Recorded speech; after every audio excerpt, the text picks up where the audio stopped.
বাংলাদেশের সবচেয়ে বড় ইউনিয়নে যাই। আর আপনারা নিশ্চয়ই জানেন বাংলাদেশের সবচেয়ে বড় ইউনিয়নটির নাম সাজেক।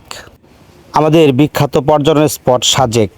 আপনারা কি জানেন সাজেক মূলত রুলুইপাড়া, হামারিপাড়া এবং কংলাকপাড়া এই তিনটি পাড়ার সমন্বয়ে গঠিত। আর এর মধ্যে 1885 সালে প্রতিষ্ঠিত রুলুইপাড়া সমুদ্রপৃষ্ঠ থেকে প্রায় 1720 ফিট উচ্চতায় অবস্থিত। আর কংলাকপাড়ার যে কংলাক পাহাড় রয়েছে সেটি 1800 ফুট উচ্চতায় অবস্থিত এবং যেটি সাজেকের সর্বোচ্চ চূড়া।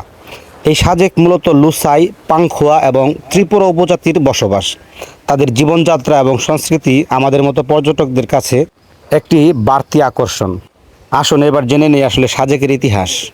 সাজেক ভ্যালি বাংলাদেশের রাঙামাটি জেলার বাঘাইছড়ি উপজেলার অন্তর্গত একটি বিখ্যাত পর্যটন কেন্দ্র। এটি মিজোরাম সীমান্তের কাছাকাছি অবস্থিত এবং রাঙামাটির ছাদ নামে পরিচিত, কারণ এখান থেকে রাঙামাটির বিশাল একটি অংশ দেখা যায়। এই সাজেকের নামকরণ হয়েছে মূলত যে কর্ণফুলী নদী রয়েছে সেই নদী থেকে উদ্ভূত সাজেক নদী থেকে। সাজেক রাঙামাটি জেলায় অবস্থিত হলেও যাতায়াতের সুবিধার জন্য এটি খাগড়াছড়ি হয়ে যাওয়া যায় বা যেতে হয়। এর উত্তরে ভারতের ত্রিপুরা, দক্ষিণে রাঙামাটির লংগদু, পূর্বে ভারতের মিজোরাম এবং পশ্চিমে খাগড়াছড়ির দীঘিনালা অবস্থিত।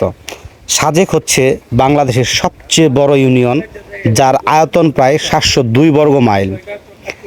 একসময় এই অঞ্চলটি অনেকটা দুর্গম ছিল এবং সাধারণ মানুষের কাছে এটি ছিল অজানা।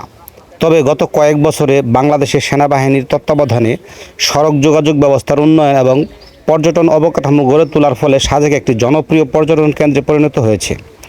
বিজিবি ক্যাম্প বাংলাদেশের সর্বোচ্চ উঁচুতে অবস্থিত এবং তাদের সুষ্ঠু পরিচালনা এবং পরিকল্পনা এবং নিরাপত্তা ব্যবস্থার কারণে পর্যটকদের জন্য সাজেক এখন একটি নিরাপদ গন্তব্য। সাজেকে একই দিনে তিনটি রূপ দেখা যায়, কখনো গরম, হঠাৎ বৃষ্টি এবং কিছুক্ষণ পরেই চারদিক মেঘের চাদরে ঢেকে যায়, যেন একটি মেঘের উপত্যকা। এখানকার প্রাকৃতিক সৌন্দর্য, মেঘের খেলা এবং সূর্যোদয় সূর্যাস্তের মনোমুগ্ধকর দৃশ্য দেশি বিদেশি পর্যটকদের আকর্ষণ করে। স্থানীয় আদিবাসীদের জীবনযাত্রা, সংস্কৃতি এবং তাদের তৈরি কলা, কমলা এবং অন্যান্য ফল আরও এখানকার কিছু বিশেষ বৈশিষ্ট্য নিয়ে এগিয়ে যাচ্ছে আমাদের পর্যটনের নগরী সাজেক। এই যে আমি ব্রেকটা চাপে ধরে আছি, আবার গাড়ি নামাইতেছি একেবারে, এই যে গাড়ি অটো হয়ে গেছে, আমার গাড়ি অটো হয়ে গেছে, এই ছাড়লো কেবল, বন্ধ করে না।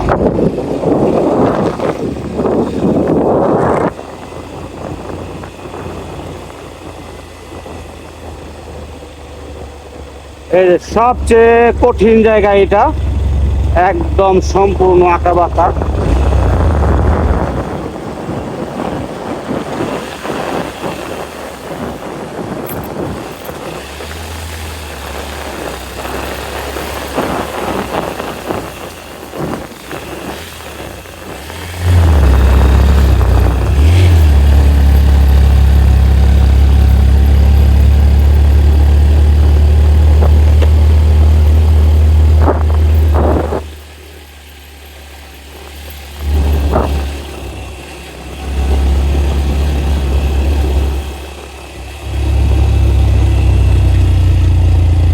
হ্যালো,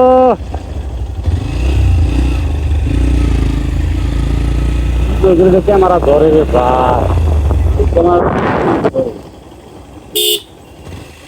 আমি বুঝলাম